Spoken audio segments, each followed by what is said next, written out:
학부형회 때마다 엄마가 빠지지 않고 참석하는 것도 창피해 죽겠는데 어느 날 수업 중에 엄마가 느닷없이 나타났다. 그리고 고무신도 벗지 않고 교실 문을 드르륵 열었다. 일본인 남자 선생님이 담임할 때였는데 엄마는 마치 그가 일본인이라는 걸 모르는 것처럼 예절 바른 어려운 조선말로 시골의 조부모님이 위독하다는 전보가 와서 딸 애를 데리러 왔다는 뜻의 말을 했다. 선생님도 뭔가 심상치 않은 낌새를 챘는지 반장한테 시키지 않고 나를 불러 통역을 시켰다. 나는 그때 엄마가 쓴 장엄하기까지 한 고급의 우리말을 그대로 옮길 수 없는 게 억울하고 초조한 나머지 울상이 되어 형편없는 통역을 했다. 아무튼 뜻은 전달이 됐으므로 선생님은 어서 가라고 허락을 했다. 그러나 엄마는 그 경황 중에도 할아버지가 돌아가실 경우 장례를 치르는 동안은 결석 처리를 하지 않는 게 교칙인 줄 아는데 그게 맞지요? 하는 확인까지 통역을 시키고서야 내 손을 잡고 교실을 물러났다. 엄마는 시골 갈 준비를 다 해가지고 학교에 들렀는지라 나는 책가방을 맨 채 경성역으로 직행을 해 기다리고 있던 오빠와 숙부, 숙모와 합류했다. 방학 때 귀향할 때는 토성행 완행열차를 탔었는데 그날 처음으로 신의주행 급행열차를 탔다. 기차는 한 번도 안 쉬고 달리다가 처음으로 개성역에 잠시 정차했다. 깜깜한 밤이었지만 우리 5식구는 쉬지 않고 20리길을 달려갔다. 사랑엔 불이 환하고 사람들이 웅성웅성했다. 할아버지는 의식은 없지만 아직 생존해 계신다고 했다. 3번째 동풍이어서 다들 임종을 각오하고 있었다. 사랑에 모인 사람들이 나는 어리다고 들어오지 못하게 했다. 나도 죽음의 그림자가 드리운 할아버지를 뵙는 게 무서웠기 때문에 얼른 그 자리를 피했다. 안채에도 불을 밝히고 아무도 자는 사람이 없었지만 나는 깊은 잠에 빠졌고 곡하는 소리에 깨어났다. 새벽녘이었다. 할아버지가 돌아가셨다는 소리를 듣고도 나는 눈물이 나오지 않았다. 5일장을 치르는 동안 당시의 풍습에 따라 한시도 곡이 그치지 않았지만 호상답게 집안 분위기가 침울하지는 않았다. 박적골 사람들은 물론 인근 마을 사람들이 아이들까지 안동하고 와 상가에서 침식을 해결했고 그 비상시국에 그런 일을 넉넉하게 치렀기 때문에 모두 돌아간 분의 복을 기리고 부러워했다. 다 할아버지를 끝까지 모신 큰 숙부 덕이었다. 막상 큰일을 당하니까 서울 가서 돈도 벌고 출세도 한 걸로 알려진 작은 숙부나 오빠보다도 면석이의 세도가 더 빛을 발휘했다. 그때 큰 숙부는 면의 총무부장이었다. 상중에 할아버지의 죽음을 가장 슬퍼한 이는 오빠였다. 오빠는 아버지가 돌아가셨을 때도 애통이 지나쳐 한때 몸을 다 헤쳐 엄마의 애간장을 태웠다고 한다. 내가 3살 때였으므로 내 기억 속에 아버지의 죽음은 없다. 이번에도 오빠가 맞상주였으므로 오빠는 굵은 제복을 했다. 지금 오빠는 늠름한 청년이지만 아버지의 상중에는 10살 남짓한 소년이 굵은 제복을 하고 서럽게 울었을 생각을 하면 나는 그런 일이 나와는 상관없는 오빠만의 운명인 양 애틋한 슬픔을 느꼈다. 그건 어쩌면 오빠의 약하고 여린 면에 대한 연민이었다. 집에서 잡은 돼지고기를 끝내 못 먹고만 오빠를 어른들이 걱정하던 생각까지 나면서 나도 비슷한 걱정이 되기도 했다. 출상하는 날은 선산이 가깝기 때문이기도 했지만 만장의 행렬이 집 앞에서 산까지 연달았다. 상여도 그렇고 서울서는 좀처럼 볼 수 없는 호사스러운 광경이었다. 당시의 풍습이 그러했는지 우리 집안만의 가풍이었는지 안상제들은 상여체를 부여잡고 서럽게 울기만 하다가 슬그머니 물러나고 장지까지 따라가지 않았다. 숨이 넘어간 후에 오히려 많은 사람을 불러들이고 복잡하고도 밑도 끝도 없는 절차와 격식으로 닷새 동안의 시간을 밤낮 없이 지배하던 유해가 떠난 후의 공허함은 많은 뒤치다거리가 남아있음에도 불구하고 안상제들을 어쩔 줄을 모르게 만들었다. 채울 길 없는 공허감은 어린 마음에도 크나큰 공포감으로 다가왔다. 툭 건드리면 울음이 터질 것 같은 절박한 상황에서 엄마가 느닷없이 나에게 모진 말을 했다. 툭 하면 울기 잘하는 년이 어쩌면 할아버지가 돌아가셨는데도 눈물 한 방울을 안 흘리냐, 안 흘리길? 적간년을 그렇게 귀해하시다니. 기르던 강아지도 그만큼 귀해했으면 며칠 끼니라도 굶겠다. 그저 딸년이고 손녀고 계집애 기르는 일은 말짱 헛일이라니까. 엄마는 말만 그렇게 모질게 했을 뿐 아니라 나를 바라보는 눈길도 오만정이 다 떨어진 것처럼 뜨악하고 냉랭했다. 그때부터 나는 울기 시작했다. 정신이 가물가물하고 온몸이 탈진할 때까지 몸부림을 치며 통곡을 했다. 할머니와 숙모들은 내가 그동안 참았던 서름을 폭발시킨 줄 알고 속 모르는 말을 한 엄마를 나무라며 나를 다독거려 주었다. 그러나 아직까지도 분명한 것은 그때의 내 울음은 슬픔 때문이 아니라 모욕감 때문이었다. 그렇다고 엄마가 내 마음의 전곡을 찌른 것도 아니었다. 나는 비록 상중에 울진 않았지만 누구보다도 오래 할아버지를 여인 상실감과 할아버지에 대한 자잘한 기억들을 간직하고 있었다. 사진을 남기지 않은 할아버지의 신관의 섬세한 부분까지, 그리고 다들 잊어버린 사소한 버릇이나 일화까지를 어른 되고 시집간 후에도 기억하고 있어서 기억력 좋다는 소리를 들었지만 나는 그게 기억력의 문제가 아니라 애정 때문이라고 생각한다.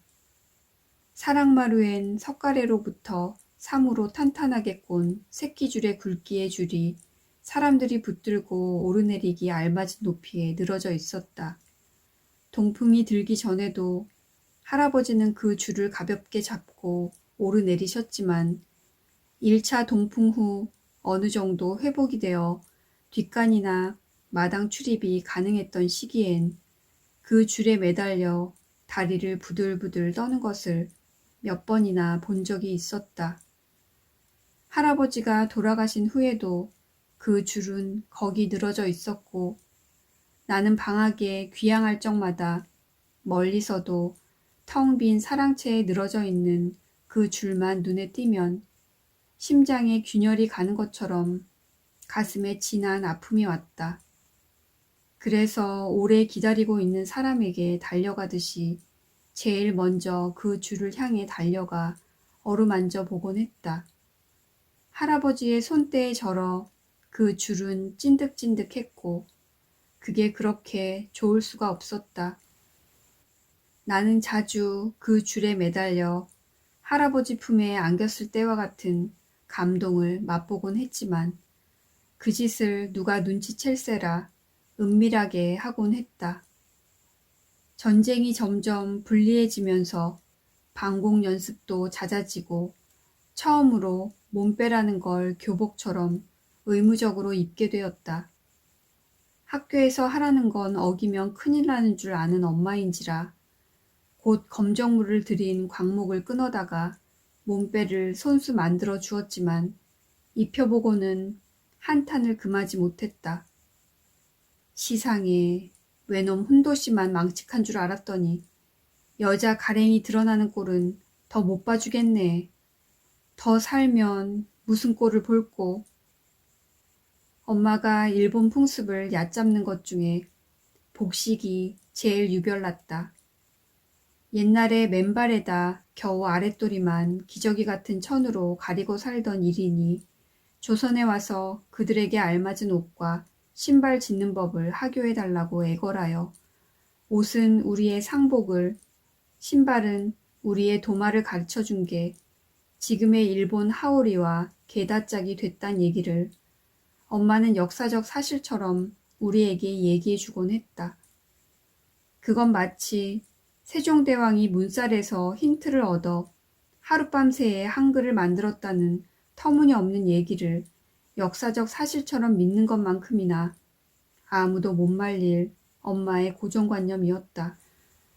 밤이 이슥한 한여름의 남대문 통이나 본정 통에는 아직도 훈도시만 차고 어슬렁거리는 1인이 있는 것까지도 엄마는 우리가 상복이나마 의복을 하교해 주기 전에 풍습이 남아있는 산 고증처럼 얘기하곤 했다. 그러나 엄마의 반일 감정은 믿을 만한 것이 못됐다. 할아버지 장례를 치르고 상경하자마자 엄마는 오빠와 숙부에게 우리도 창씨 계명을 하자고 재촉했다. 그건 나도 은근히 바라는 바였고 또 의례 그럴 수 있으려니 했다. 그러나 이번엔 오빠가 반대를 하고 나섰다.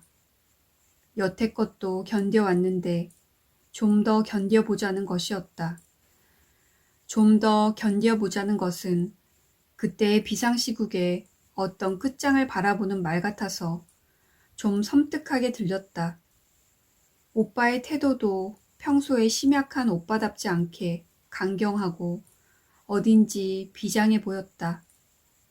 나는 어려서 그러했겠지만 꽤 잘난 엄마도 일본을 미워하고 얕잡기는 잘했어도 일본의 끝장은 곧 우리의 끝장이란 생각에 굳어져 있어 일본의 끝장이 우리에게 새로운 갈림길을 열어주리라는 생각 같은 건 꿈에도 안 해본 듯 했다. 엄마보다 더 놀란 건 작은 숙부였다. 창씨를 안 하고 일본인 상가에서 장사 해먹기는 앞으로 점점 쌀의 위처럼 껄끄러워지리라고 하소연했다. 오빠는 정 그러면 숙부네가 따로 분가해서 성을 가는 게 어떻겠느냐는 제안을 했다. 할아버지 다음으로 오빠가 호주를 승계했고 그때만 해도 호주의 권한이 막강했다. 오빠의 이 새로운 제안은 숙부를 노엽게도 슬프게도 했다. 내가 자식이 없어도 너희 남매를 친자식이나 다름없이 여겨 섭섭한 줄 몰랐거늘 호적을 파가라는 수모를 당하다니 하면서 탄식했고 엄마가 중간에서 사죄와 화해를 시키느라 쩔쩔맸다. 성을 안 갈아서 곤란하기는 작은 숙부보다는 말단 공무원인 시골의 큰 숙부가 더 했으련만 역시 오빠 때문에 뜻을 이루지 못했다. 엄마는 엄마대로 생전 어른 속이라고는 썩일 줄 모르던 오빠가 왜 벼랑간 객적은 자기 주장을 하게 되었는지 모르겠다고 걱정이 이만저만이 아니었다. 한 번도 뜻이 안 맞아 본 일이 없는 새 집이 창씨 문제로 처음으로 옥신각신했다. 그러나 다들 오빠의 뜻을 따르기로 무언의 합의가 이루어진 걸 보면 숙부들은 그래도 오빠의 주장을 단순한 객기로만 보진 않은 듯하다.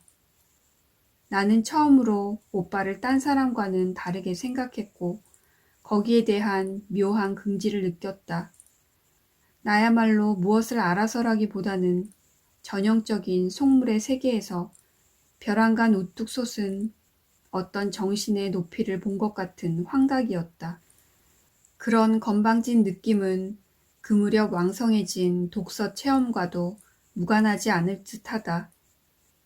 5학년 때였는데 처음으로 친한 친구가 생겼다. 전학생이었는데 선생님이 나하고 짝을 시켰다. 전학해온 아이가 새로운 환경에 적응할 동안 마음이 순한 아이하고 짝을 시키는 게 선생님들의 공통된 버릇이었다. 나는 반에서 존재 없는 아이여서 아무 일에도 뽑힌 적이 없건만 그런 일엔 단골로 뽑혔다. 나는 속으로 모욕감을 느꼈지만 드러내놓고 싫은 눈치도 못했다. 나는 내가 착하지도 친절하지도 않다는 걸 알고 있었지만 선생님이 나에게 바라는 유일한 기대를 배반할 용기가 없어 그런 척 할 수밖에 없었다. 그 애는 성만 일본식으로 갈고 이름은 복순이라는 촌스러운 본명 그대로였다.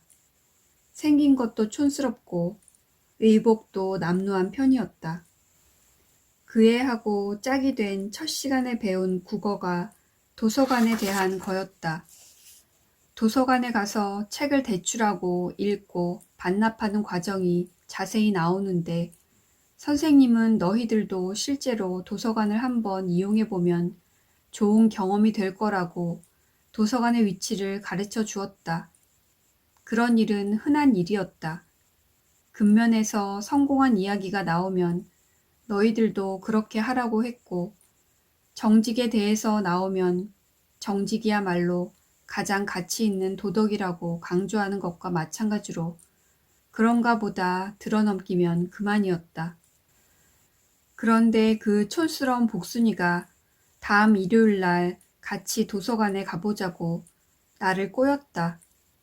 선생님이 가르쳐준 공립도서관의 위치를 잘 들어두었는데 찾아갈 수 있을 것 같다면서 국어책에 나온 대로 거기서 보고 싶은 책을 실컷 빌려보면 얼마나 신나겠느냐는 것이었다.